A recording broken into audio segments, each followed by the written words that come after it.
सुप्रभात। राधे राधे। अलंकार प्रकरण के अंतर्गत तीसरा शब्द अलंकार है वक्रोक्ति अलंकार। और वक्रोक्ति अलंकार एवं श्लेष अलंकार को हम उभय अलंकार के अंतर्गत भी रख सकते हैं, क्योंकि शब्द के साथ साथ अर्थ का भी इसमें महत्व है। वक्रोक्ति अर्थात वक्र से जैसा कि अर्थ है टेढ़ा, तीखा, टेढ़ा या उल्टा।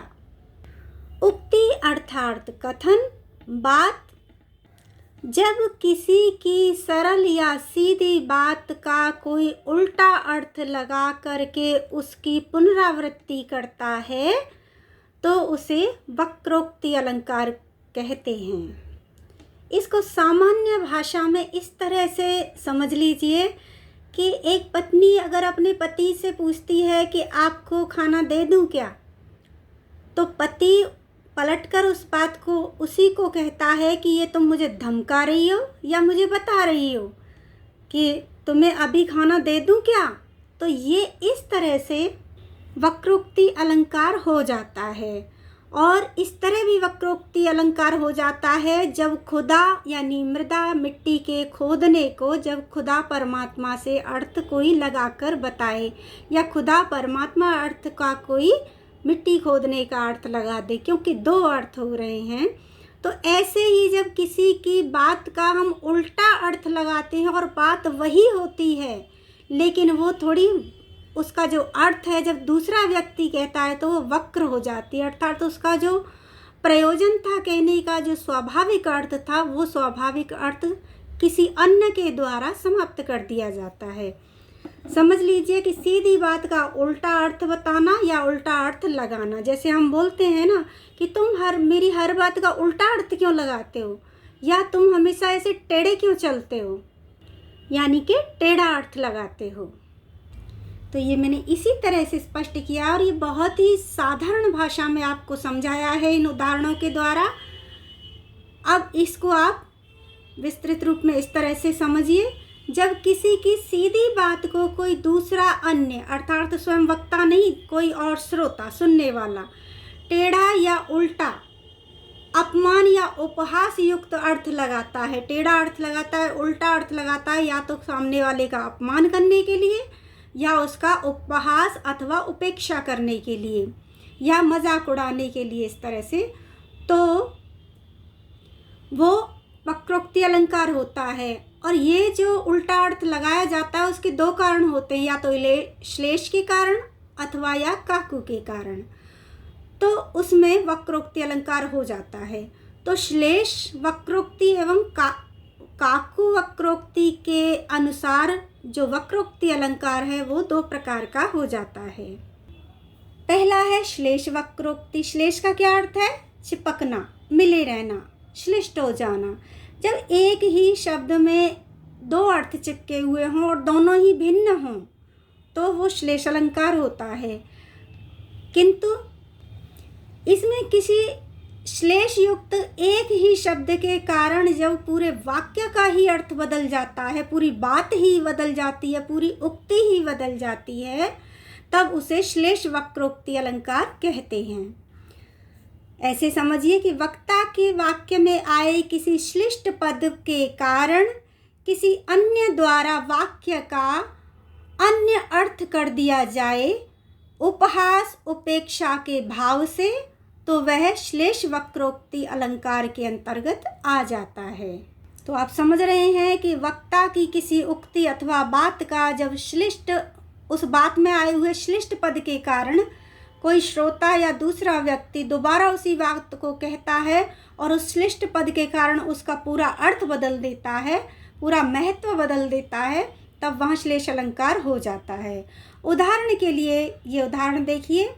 अहो केने दृशि बुद्धिर्दारुणा तव निर्मिता त्रिगुणा श्रूयते बुद्धि न तु दारुमयी क्वचित। यहाँ एक नायक है जो अपनी नायिका से कह रहा है, जो कि रुष्ट हुई है, तो उससे कह रहा है कि अहो केने दृशि बुद्धि दारुणा तव निर्मिता।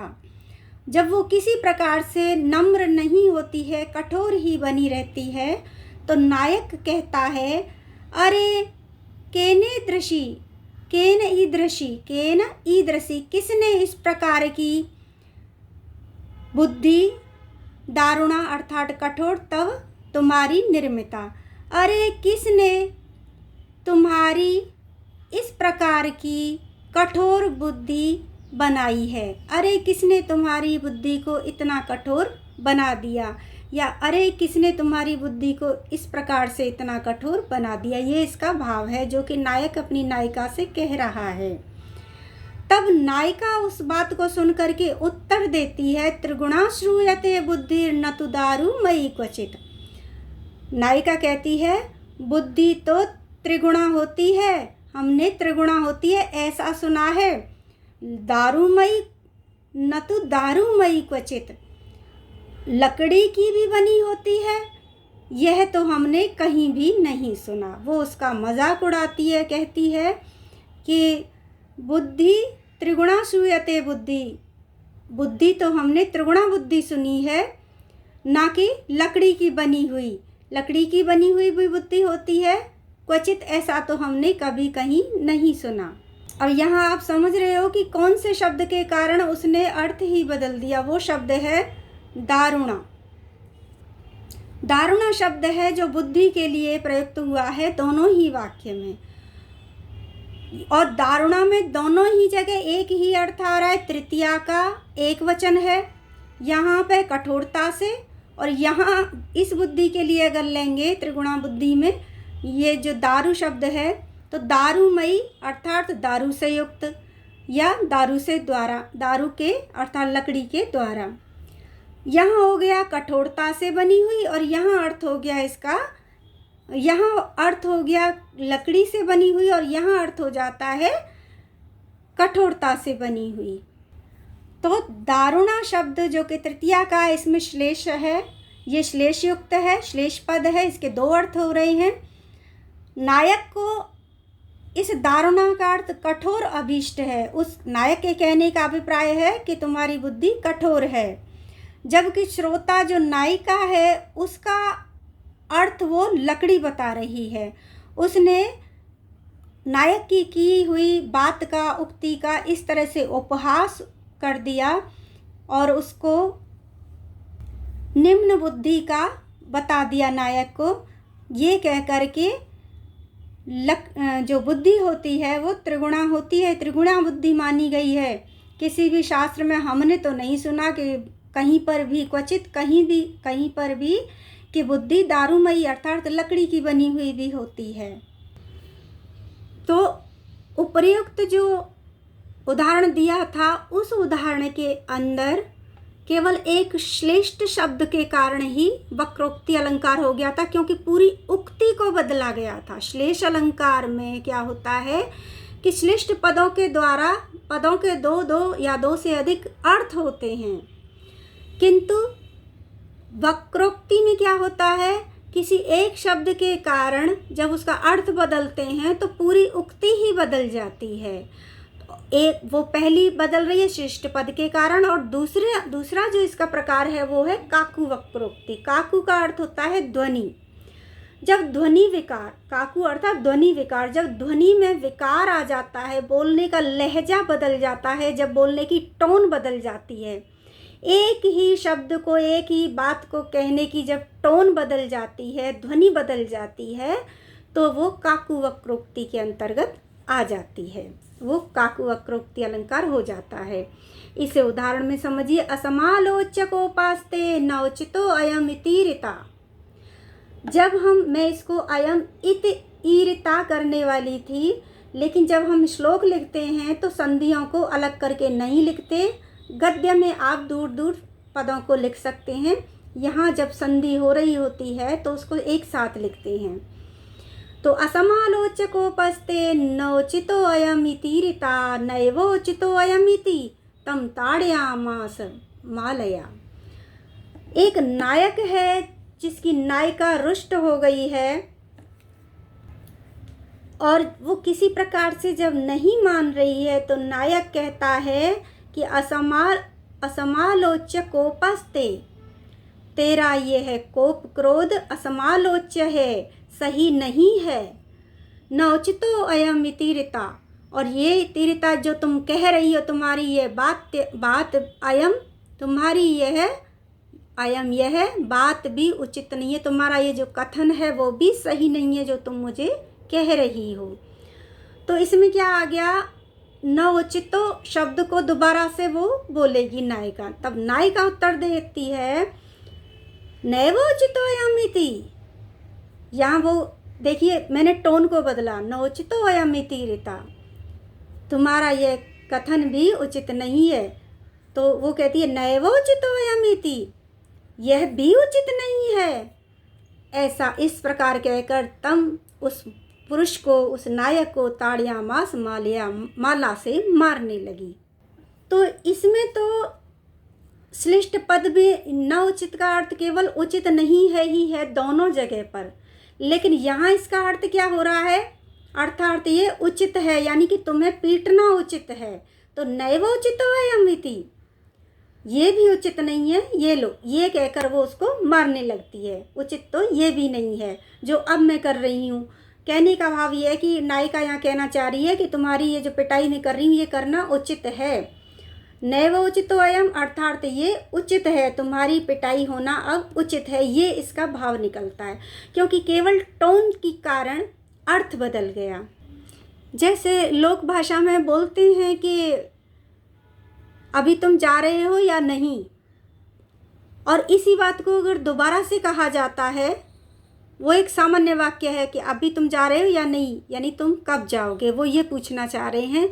और इसको टोन बदल के बोल दिया जाए अभी तुम जा रहे हो या नहीं, अर्थात अब वो क्रोध में कह रहे हो कि या तो तुम यहाँ से चले जाओ, अभी चले जाओ, अन्यथा तुम्हारी पिटाई हो जाएगी।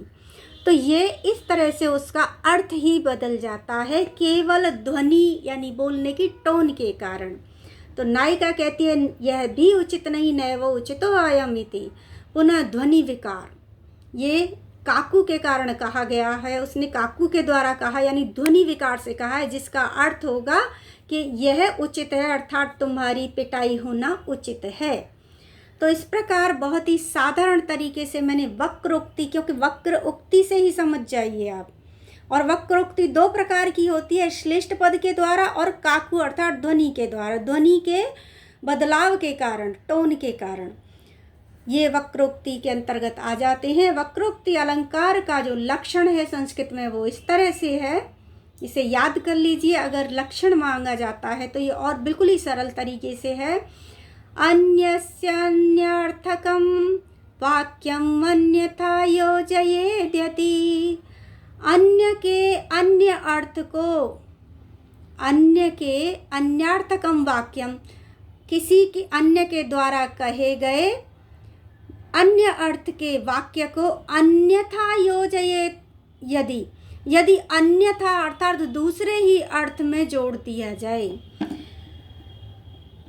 अन्यार्थकम वाक्यम, किसी के सरल वाक्य को, अन्यस्य अन्यार्थकम, किसी अन्य के द्वारा यानी वक्ता के द्वारा नहीं, वाक्य को, वक्ता की किसी भी बात को, वाक्य को या उक्ति को अन्यस्य अन्यार्थकम, किसी अन्य के द्वारा दूसरे ही अर्थ में अन्यथा योजयेत, अन्यथा जोड़ देते हैं, अर्थात गलत तरीके से जब उसका अर्थ बना दिया जाता है तो अन्य श्लेषेण काकवा वासा वक्रोक्तिस्तथा, तो ऐसा अन्य किसी के द्वारा किया जाता है, और वो किया जाता है श्लेष के कारण अथवा काकू के कारण, तो वह वक्रोक्ति अलंकार होती है। ततो द्विधा, जो कि इस प्रकार से श्लेष और काकू के कारण दो प्रकार की हो जाती है। अन्यस्य अन्यार्थकम वाक्यम, किसी अन्य के अन्य अर्थ वाले वाक्य को अन्यथा योजयेत, यदि अन्य, जब अन्य अर्थात कोई दूसरा व्यक्ति जो वक्ता न हो, अन्यथा योजयेत दूसरे ही यानी अनर्थ जैसे अर्थ में जोड़ देता है, श्लेषेण काकवा वा, श्लेष अथवा काकू के द्वारा, तो सा वक्रोक्ति वो होती है वक्रोक्ति। ततो द्विधा, वो वक्रोक्ति जो होती है वो 2 प्रकार की होती है। तो इसी वजह से 2 प्रकार का वक्रोक्ति अलंकार होता है। वो एक होता है श्लेष वक्रोक्ति, दूसरा होता है काकू वक्रोक्ति। उम्मीद है कि आपको ये अलंकार समझ में आ रहे होंगे। कोई भी यदि असमंजस हो, डाउट हो तो कमेंट करके पूछें, कमेंट करके बताएं। आगे और वीडियो देखने के लिए चैनल को सब्सक्राइब कीजिए, लाइक कीजिए एवं शेयर कीजिए। आपका दिन शुभ हो।